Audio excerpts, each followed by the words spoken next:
Jeremy Hirschkorn here at Jet Movement Academy. Today I wanted to talk about spinal flexion and extension.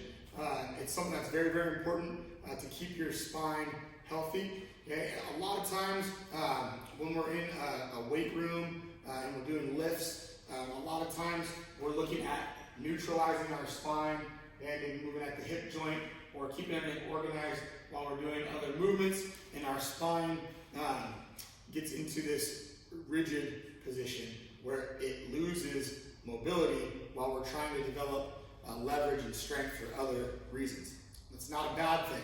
It becomes a bad thing when you're only neutralizing your spine or only moving at one vertebrae.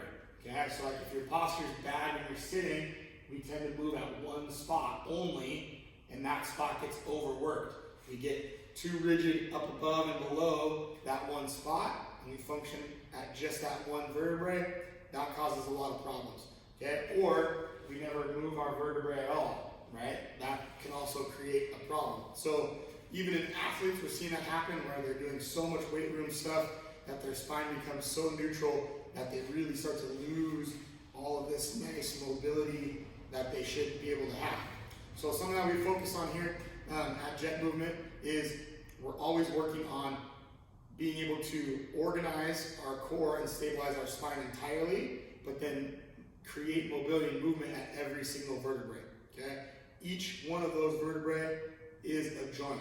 Okay? So we want to address movement at every single joint of our body, whether it's our jaw, our shoulder, hip, ankle, toes, or each one of those vertebrae. We want to be able to move to the maximum capacity at each one of those joints. Okay? So sometimes we stabilize and neutralize, okay?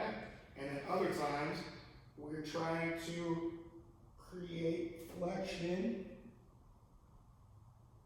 and extension at every single vertebrae. So that is another topic that we like to address here at Jet Movement Academy on pretty much a daily basis, because you are only as old as your spine. Hum babe.